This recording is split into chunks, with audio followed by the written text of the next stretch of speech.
Assalamualaikum warahmatullahi wabarakatuh. Halo semuanya, jumpa kembali dengan saya, Kang Restu. Apa kabar kalian semua?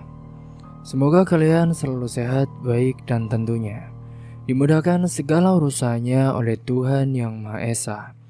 Amin, amin, ya rabbal alamin. Oke, seperti biasa, kali ini saya akan menceritakan sebuah kisah horor. Dan bagi kalian yang baru bergabung di channel ini, jangan lupa klik tombol subscribe-nya. Klik juga lonceng notifikasinya serta like video ini, agar kalian semua tidak ketinggalan cerita-cerita menarik dan terbaru, tentunya dari channel kami. Oke, terima kasih. Dan langsung saja tanpa berlama-lama lagi, bagaimana kisahnya? Ini dia ceritanya. Tiara melangkah pelan di jalan kampung yang masih basah sisa hujan semalam. Sandalnya berbunyi pelan tiap kali menyentuh tanah becek. Ia tak tergesa-gesa. Rambut hitamnya digunting rendah, wajahnya tenang, dan di sudut bibirnya menggantung senyum tipis yang sulit ditebak. Orang-orang yang berpapasan kini melihat sekilas, lalu menunduk lagi. Bukan karena takut, bukan pula benci. Mereka hanya bingung harus menyapa atau tidak. Soalnya Tiara memang bukan tipe yang mudah diajak ngobrol, apalagi tegur sapa di jalan. Gadis itu baru berusia 23 tahun, tapi cara jalannya seperti orang yang sudah melewati banyak hal. Diam, kalem, dan selalu sendiri. Ia juga tinggal bersama ibunya, yaitu Bu Kasmi, yang sudah tua dan bekerja jadi buruh bikin kerupuk di rumah tetangga depan gang. Rumah mereka kecil, cuma berdinding triplek, tapi selalu bersih. Tiara jarang keluar kalau tidak bekerja, dan setiap hari dari Senin sampai Sabtu, jam 6:30 pagi, ia berjalan sendirian menuju SMA di ujung kampung. Di sana Tiara bekerja sebagai penjaga perpustakaan. Meski bukan guru, banyak murid terutama murid perempuan suka kepadanya. Bukan karena Tiara ramah, tapi justru karena ia seperti misteri hidup. Diam-diam banyak yang penasaran.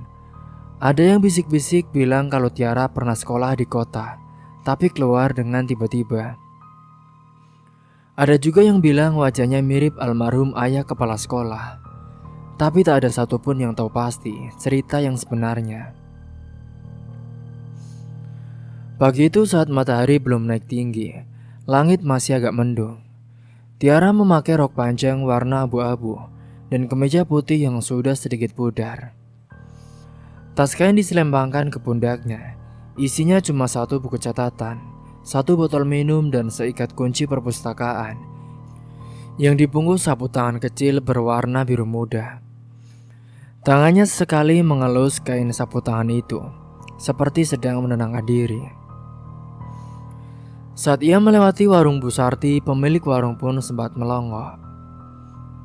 "Tiara, baru berangkat ya? Pagi Tiara." Tiara hanya melihat sebentar, mengangguk pelan, lalu kembali menatap ke depan. "Loh, anak itu lugu banget ya.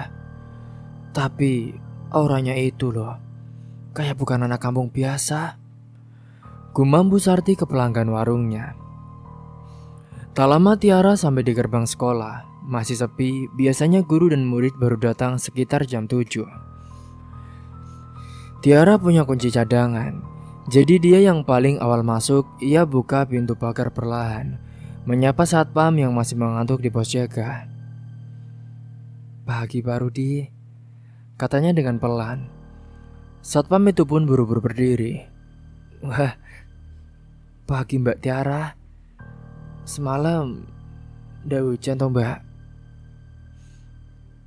Tiara hanya tersenyum dan mengangguk, lalu lanjut berjalan ke bangunan perpustakaan di sisi timur sekolah. Gedung itu tidak besar tapi cukup rapi. Dindingnya hijau muda, jendelanya besar-besar dengan kaca buram. Saat membuka pintu, aroma buku tua langsung menyambutnya. Bagi orang lain mungkin pengap, tapi bagi Tiara, bau itu sangatlah menenangkan. Ia meletakkan tasnya di meja pojok, lalu mulai membuka gorden, menyapu lantai dan menyalakan kipas angin saat itu. Semua dilakukan pelan tanpa suara. Ada ketenangan aneh setiap gerakannya. Tangannya lembut, matanya fokus, seolah semua benda di ruangan itu adalah teman lamanya. Pukul 7 lebih 10 menit, murid pertama datang. Namanya Rati. Dia anak kelas 12 IPA. Ia pun langsung menuju ke rak novel.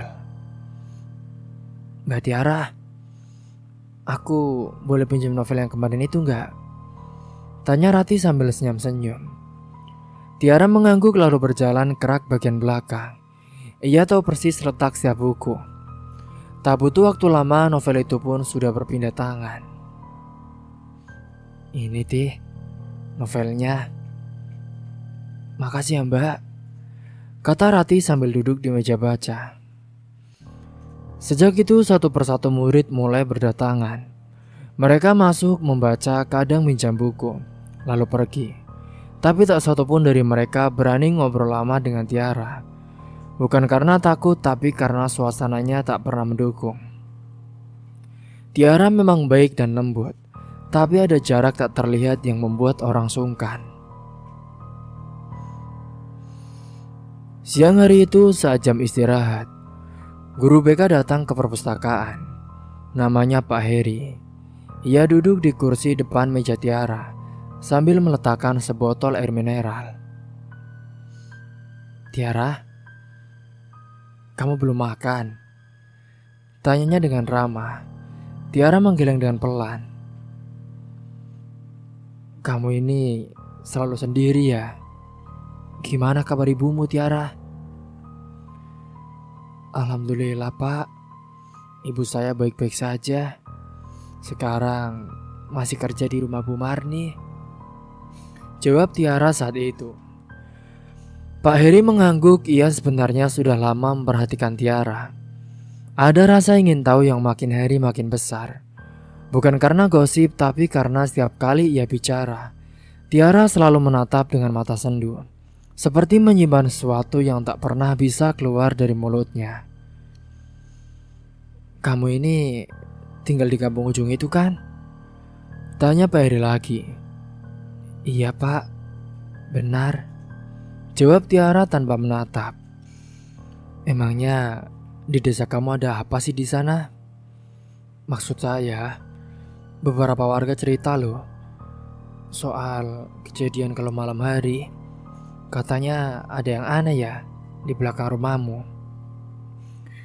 Tiara terdiam lama, lalu ia tersenyum pelan. "Suara malam itu udah biasa Pak. Kampung kami kan memang dekat sawah dan kuburan."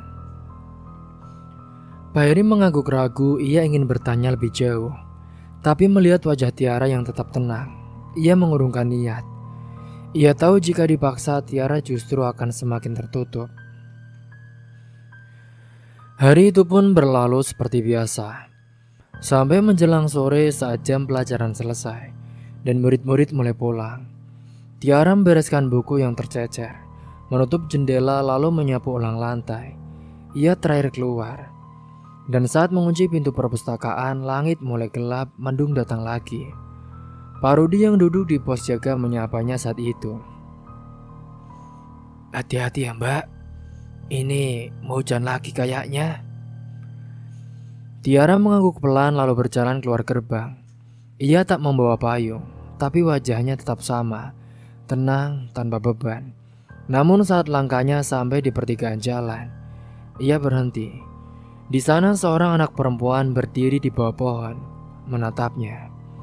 Tiara pun menatap balik, matanya menyipit. Anak itu tidak tersenyum, bajunya putih, kotor dan robek sedikit di lengan. Rambutnya basah menempel di pipi. Ia tak mengatakan apa-apa, hanya berdiam diri. Tiara pun melangkah mendekat saat itu. "Kamu siapa?" tanyanya dengan pelan. Anak itu tetap diam. Tiara mengernyit lalu melangkah lagi. Tapi tiba-tiba saat itu, anak itu berbalik dan berlari ke arah kebun kosong di belakang rumah warga. Tiara tak mengejar, ia hanya berdiri lama, lalu menatap ke langit. Tak ada yang tahu apa yang dilihat Tiara hari itu. Tapi sejak saat itu, langkah kakinya semakin pelan. Senyumannya semakin tipis dan pandangannya seolah sedang menunggu sesuatu yang belum datang. Tiara berjalan cepat di jalan setapak menuju rumahnya. Karena pada waktu itu, singkatnya karena malam itu, ia baru pulang dari rumah Pak Kiai usai pengajian rutin. Seperti biasa, ia pulang tidak bareng karena Eka, temannya, lebih dulu pamit karena rumahnya memang lebih dekat dari tempat ngaji.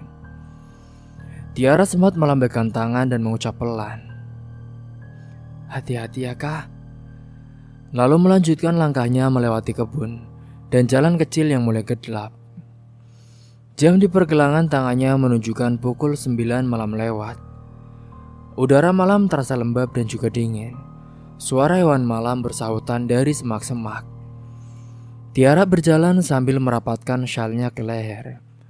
Meski gelap, ia tak terlihat takut. Kampung ini memang sunyi kalau sudah malam, apalagi di hari biasa. Tapi Tiara sudah terbiasa. Hingga sampai di pertigaan, langkahnya terhenti saat itu. Tiba-tiba dari balik semak dan pojokan tembok muncul 5 orang pemuda. Suara mereka gaduh, tertawa cekikikan, dan bau alkohol tercium menyengat. Tiara menelan ludah, dadanya mulai tak tenang. Ia menunduk dan mencoba lewat tanpa menoleh. Tapi salah satu dari mereka berseru dengan keras, "Wah, cewek cantik sendirian nih malam-malam." "Iya nih, cantik juga nih. Senyum dong Mbak." Tiara mempercepat langkah. Tapi belum 2 meter, salah satu dari mereka berdiri menghadang di depannya. Pemuda itu mengenakan jaket lusuh dan juga topi terbalik. Matanya merah, nafasnya berat. Di belakangnya 3 orang lainnya tertawa keras sambil menyeruput botol plastik yang diduga berisi miras oplosan. Jangan buru-buru dong. Mau kemana sih malam-malam cantik? Sini, temenin kita dulu," ujar si jaket lusuh sambil menyeringai. Tiara mundur 1 langkah, hatinya mulai panik. Tapi wajahnya tetap berusaha tenang. "Tolong ya, jangan ganggu saya. Saya kan gak salah apa-apa," katanya dengan pelan. Tiba-tiba dari samping muncul satu wajah yang ia kenal. Tiara pun langsung melotot sesaat. "Dennis?" gumamnya dengan pelan. Pemuda itu berdiri di tengah rombongan, masih tertawa sambil menenggak miras. Saat melihat Tiara, ia mendadak terdiam. Mulutnya setengah terbuka, matanya mengerja pelan. Mbak Tiara," katanya. Tiara menatap tajam. "Dennis, kamu ngapain di sini? Kamu kan harusnya besok sekolah. Kamu ikut mereka ini ya? Kamu mabuk, iya kan?" Dennis kelihatan canggung, ia pun menunduk sebentar, lalu pura-pura nyengir. "Iya nih Mbak, cuma main. Sudahlah Mbak, jangan serius-serius amat. Lagian Mbak Tiara kan bukan guru, jadi slow aja Mbak." "Den, ini kampung orang loh Dennis, bukan tempat main. Apalagi kamu bareng teman-teman kamu yang kayak gini. Sudah, pulang sana. Saya gak mau urusan." Namun bukannya mundur, salah satu teman Dennis malah ikut maju dan mengelilingi Tiara. "Dia guru lo ya Nis? Cantik juga ya gurumu. Kenalan dulu lah.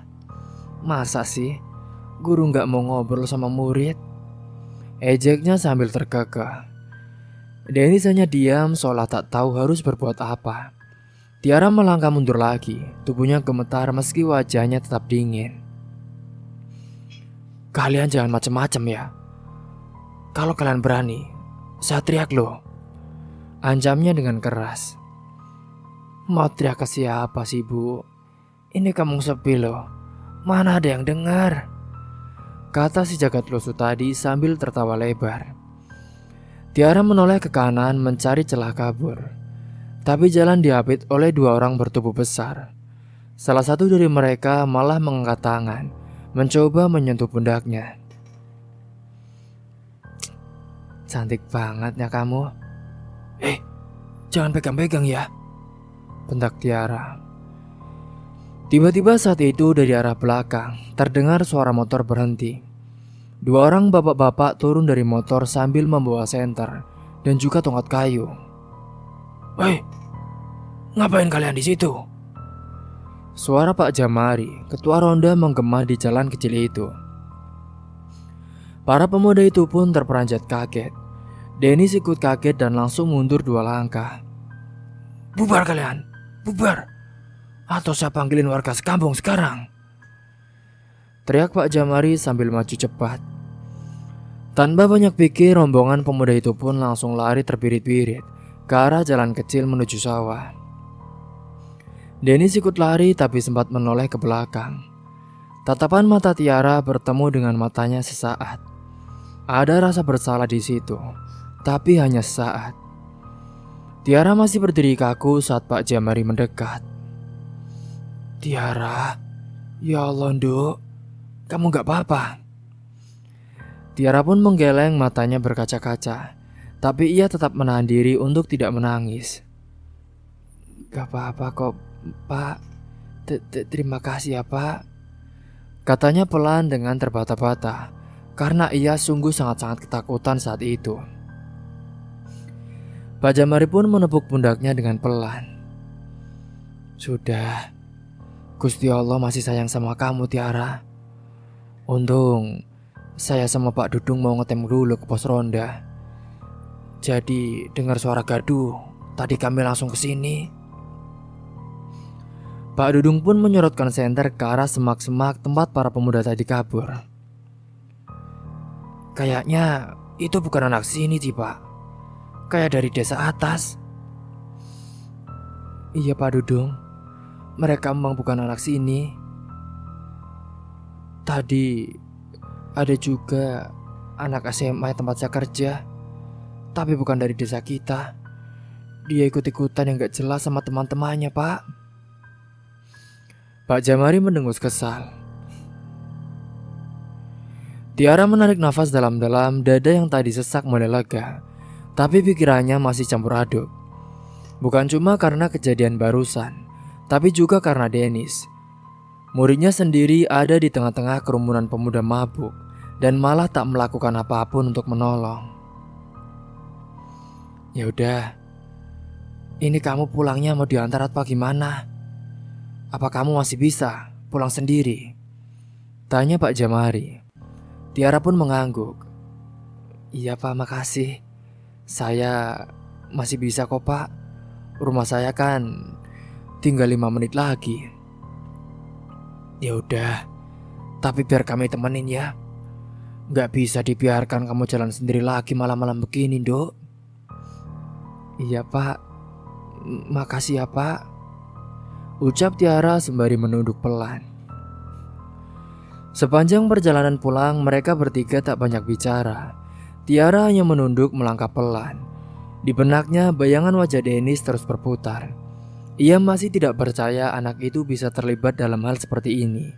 Apalagi ikut-ikutan gerombolan pemuda mabuk dari desa luar. Bukankah di sekolah Dennis tidak pernah se-ekstrim itu? Sesampainya di rumah, Bu Kasmi pun langsung keluar begitu mendengar suara motor. Loh, Tiara, Nduk. Gusti Allah, kamu dari mana aja, Nduk? Ibu khawatir banget loh. Kamu ngaji kok lama banget sih? Kata Bu Kasmi dengan cemas. Pak Jamari pun langsung menjawab saat itu. Bu Kasmi, maaf ini. Tadi anaknya panjenengan dicegat pemuda mabuk di pertigaan. Kebetulan saya lewat, Bu. Tapi sudah aman kok. Kami sudah antar sampai sini. Bu Kasmi menutup mulutnya, kagetnya bukan main. Astagfirullahaladzim. Kamu gak apa-apa Tiara? Hah? Kamu gak apa-apa kan, Nak? Tiara hanya mengangguk lalu pelan-pelan masuk ke dalam rumah. Ia duduk di depan kayu di ruang depan, menatap kosong ke tembok, wajahnya masih pucat. Pak Jamari pun berpamitan saat itu. Ya udah Bu Kasmi, Tiara, saya pulang dulu ya. Nanti besok saya kabari Pak RT soal kejadian ini. Ini harus ditindak tegas. Kampung kita jangan sampai dimasukin orang sembarangan. Iya Pak, terima kasih banyak ya Pak Jamari. Semoga Gusti Allah yang balas kebaikan sampean, ucap Bu Kasmi dengan lirih. Setelah pintu ditutup, Bu Kasmi duduk di samping Tiara. Duk, sudah gak apa-apa. Kamu pasti takut banget ya, Duk.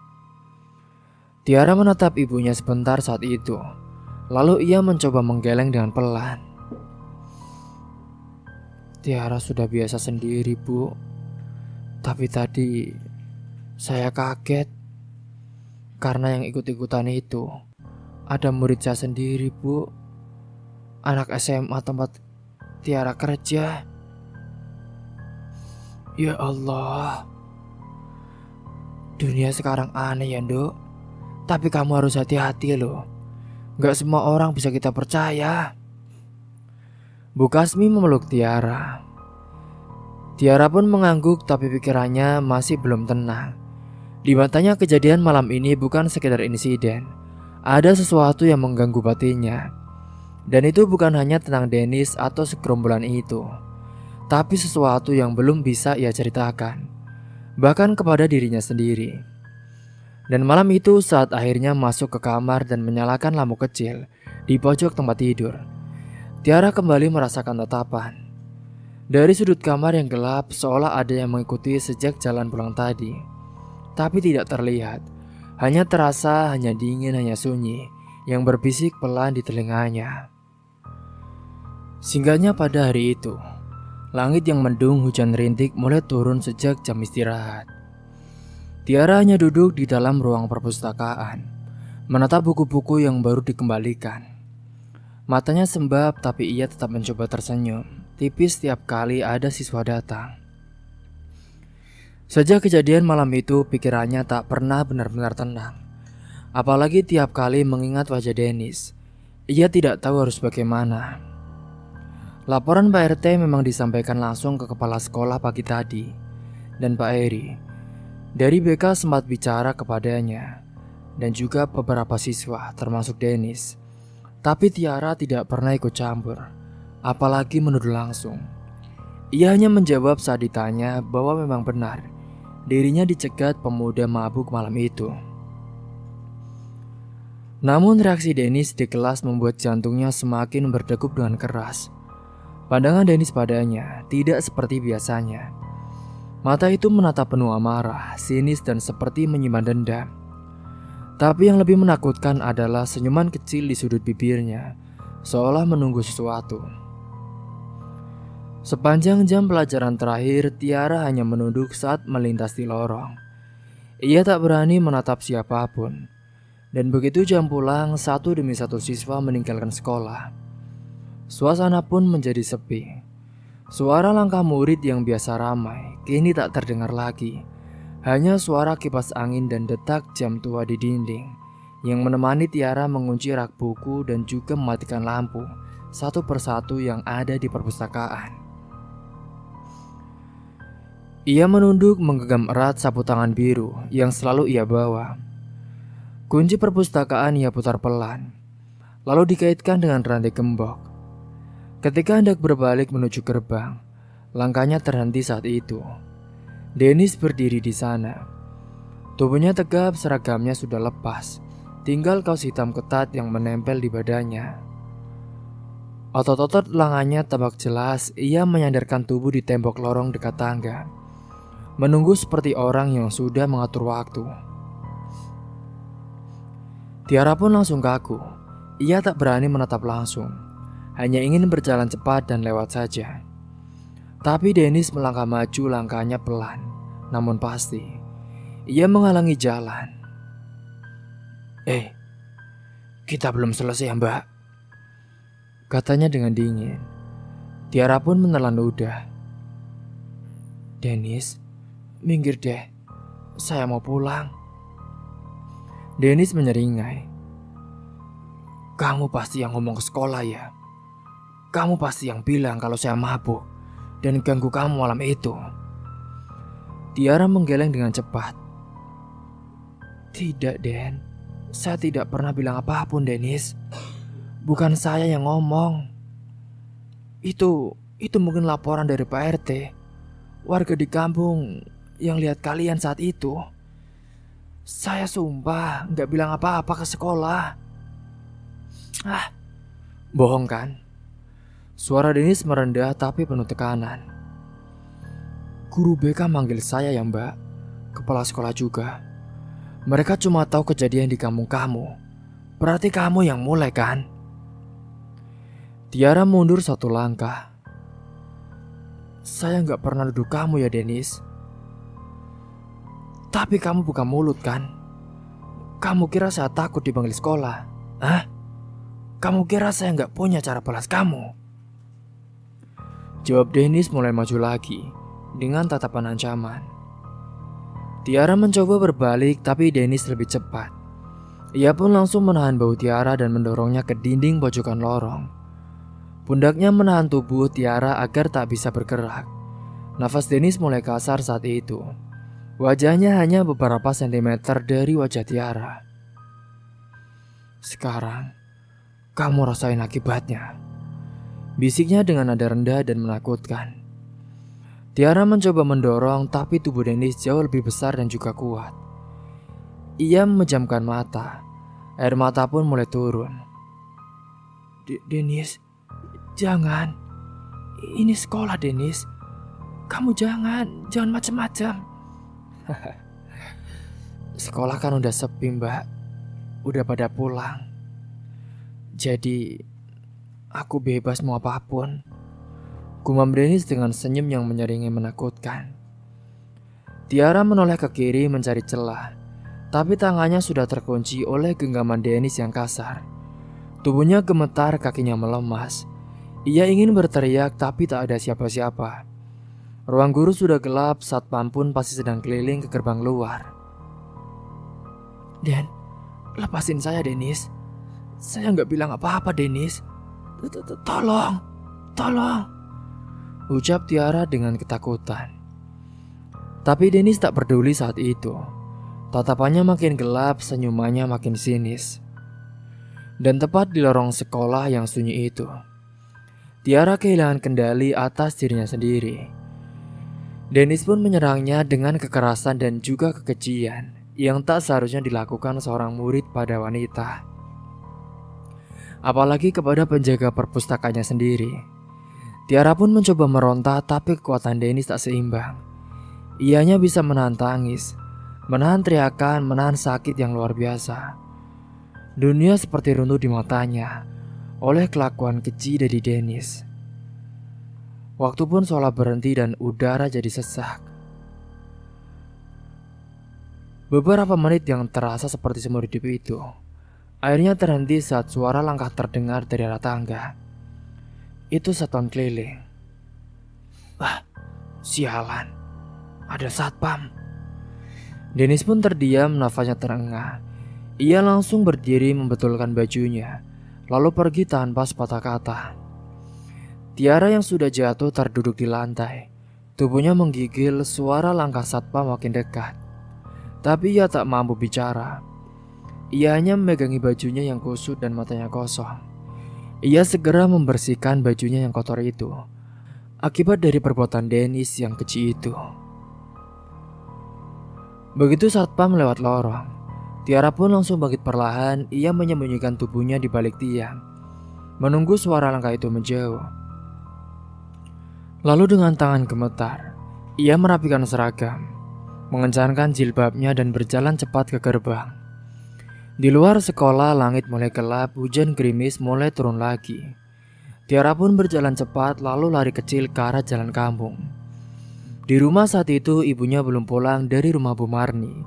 Ia pun masuk kamar mengunci pintu, lalu terduduk di tepi ranjang. Air matanya pecah, ia memeluk lutut, menangis sejadi-jadinya tanpa suara. Hati dan tubuhnya hancur, harga dirinya seperti diinjak. Tapi ia tidak tahu harus berbuat apa. Kalaupun melapor, orang pasti tanya, kenapa tidak langsung? Kenapa baru sekarang? Kenapa diam? Dan yang paling menyakitkan adalah ia takut orang tak percaya. Kenapa tadi saya nggak teriak sih? Sekarang kesucianku sudah direnggut oleh Dennis. Gumamnya dengan keras. Tapi ia tahu jawabannya. Karena tubuhnya kaku, karena otaknya lumpuh, karena rasa takut itu nyata, dan karena ia merasa sendiri. Di dalam kamar itu, Tiara pun menghapus air matanya, menatap cermin kecil di dinding. Wajahnya masih tenang, tapi mata itu sudah tak sama lagi. Ia ingin bicara, ingin melawan, tapi siapa yang akan mendengar? Dan malam itu untuk pertama kalinya sejak lama, Tiara tidur dalam keadaan menggigil dan mata terbuka. Ia takut memejamkan mata, takut kembali mengingat lorong itu. Tatapan Dennis, genggaman kasar, nafas bau alkohol. Tapi lebih dari itu, ia takut pada dirinya sendiri. Karena mulai saat itu, Tiara mulai menyimpan dendam. Pada malam itu, di sisi lain, Dennis duduk sendirian di teras rumahnya yang megah. Lampu taman menyala redup, cahaya kuning tamaram menyentuh wajahnya yang muram. Rumah itu besar 2 lantai, dikelilingi pagar tinggi dan taman yang tertata rapi. Tapi seindah apapun rumah itu, hatinya malam ini kacau balau. Ia memejamkan mata, bayangan wajah Tiara muncul terus. Wajah itu tak pernah banyak bicara, tapi ekspresinya waktu itu ketakutan, tertekan, hancur, terpaku jelas di kepala Dennis. Ia mengacak-acak rambutnya sendiri, matanya merah.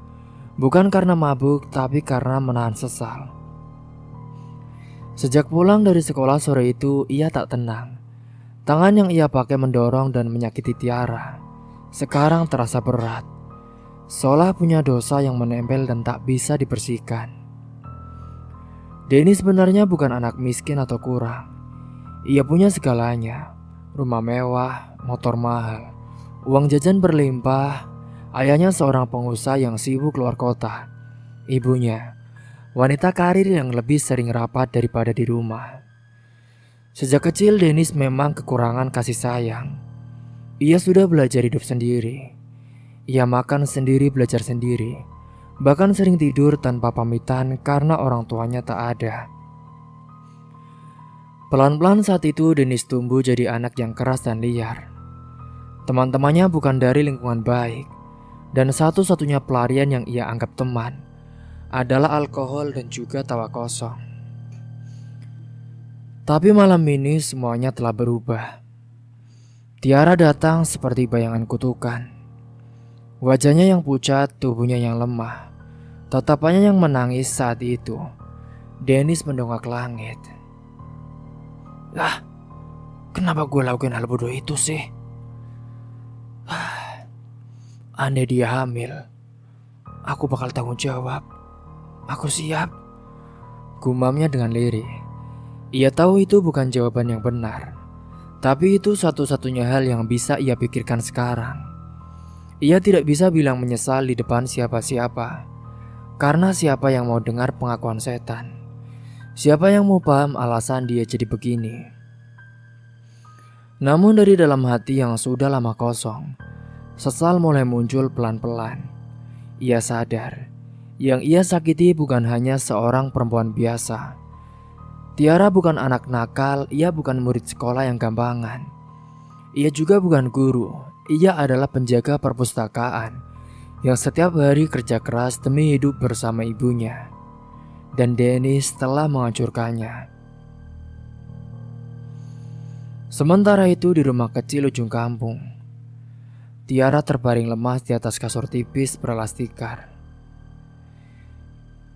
Kini singkatnya sudah 4 hari ia tidak ke sekolah kerja, tidak mengangkat telepon dari kepala sekolah, tidak membalas pesan dari Pak Heri guru PK. Bahkan Eka, sahabat ngaji yang sempat mampir, hanya dibalas dengan senyum tipis dan alasan, "Aku lagi kurang enak badan, Kak." Tapi semua itu bohong. Bukan demam atau flu yang membuat tubuhnya lemah. Itu adalah luka. Luka yang tidak berdarah tapi terasa menghancurkan seluruh isi jiwa. Sejak hari kejadian itu, Tiara tak sanggup menatap cermin. Ia takut melihat wajah sendiri, takut melihat sisa air mata, sisa ketakutan, dan sisa jijik pada tubuh sendiri. Ia merasa kotor, najis, dan tak layak lagi berdiri sebagai dirinya yang dulu. Ia pun pernah coba menulis apa yang dirasa di kertas kecil. Tapi baru menulis satu kalimat, tangannya gemetar saat itu. Lalu air matanya jatuh membasahi tinta. Ia mencoba menyapu rumah, tapi baru setengah lantai. Tubuhnya lunglai. Bahkan ketika ibunya bertanya, "Duk, kamu tuh kenapa, Duk? Sudah 4 hari ini kamu pucat begitu loh. Kamu pun makan juga dikit banget." Tiara hanya menjawab pelan, "Aku gak apa-apa, Bu. Cuma masuk angin saja. Cuma kecapean." Bu Kasmi hanya bisa mengangguk. Ia tak tahu, tak pernah curiga, karena Tiara terlalu pandai menyembunyikan luka. Sejak kecil Tiara memang anak yang tertutup. Jika menangis ia sembunyi, jika sakit hati ia diam. Kalaupun kecewa, ia menulis di balik pintu kamar yang penuh coretan kecil yang tak pernah dibaca oleh siapapun. Tapi luka ini berbeda. Ia takut. Ia malu. Ia merasa jijik pada dunia dan di atas semua itu, ia marah pada dirinya sendiri. Kenapa ia tidak berteriak? Kenapa tidak melawan? Kenapa dia diam? Dan di malam keempat sejak kejadian itu, Tiara duduk diam di sudut kamar. Jendela terbuka, angin malam masuk dengan pelan. Tangannya menggenggam sapu tangan biru yang sudah lusuh. Matanya menatap kosong ke arah pohon jambu di belakang rumah. Tiba-tiba saat itu tubuhnya pun gemetar hebat. Perutnya mual, ia buru-buru lari ke kamar mandi. Ia pun muntah. Tidak sekali tapi 2 kali hingga 3 kali. Setelah itu pun tubuhnya lemas dan air mata kembali jatuh. Pikirannya mulai kacau saat itu. Apakah mungkin? Apakah benar kalau ini aku hamil? Sementara saat itu singkatnya di sekolah, guru dan beberapa murid mulai bertanya-tanya, kenapa Tiara tidak masuk bekerja? Apakah dia sakit parah? Pak Heri pun mencoba menghubungi tapi tak ada respon. Kepala sekolah sempat menugaskan salah satu guru perempuan untuk berkunjung, tapi ditolak halus oleh ibunya Tiara. "Gak apa-apa, Bu. Anak saya cuma kecapean saja." Begitu katanya, jawab Bu Kasmi. Sementara Dennis di sisi lain duduk gelisah di bangku belakang kelas. Ia tidak berani menatap gurunya. Ia tidak berani menyapa teman. Bahkan ia menghindari kantin, lorong dan area perpustakaan. Tapi di dalam hati ia berharap Tiara muncul. Ia ingin tahu apa yang terjadi. Apakah Tiara marah? Apakah ia akan melapor? Atau apakah Tiara hamil? Dennis tahu perbuatannya tak bisa diampuni. Tapi ia juga tahu, jika Tiara benar-benar datang dan bicara, ia akan dengar. Bahkan jika Tiara ingin ia hukum, ia akan terima. Tapi sekarang yang membuat hatinya paling takut adalah Tiara diam. Dan diam itu menakutkan, karena bisa berarti 2 hal, dendam atau putus harapan. Sampai di sini dulu ceritanya. Tunggu kelanjutannya di part selanjutnya. Dan jangan lupa bagi kalian yang belum subscribe channel ini, klik tombol subscribe-nya. Klik juga lonceng notifikasinya serta like video ini, agar kalian semua tidak ketinggalan cerita-cerita menarik dan terbaru dari channel kami. Oke, terima kasih yang sudah menyimak sampai akhir. Akhir kata dari saya, kurang lebihnya mohon maaf. Wassalamualaikum warahmatullahi wabarakatuh.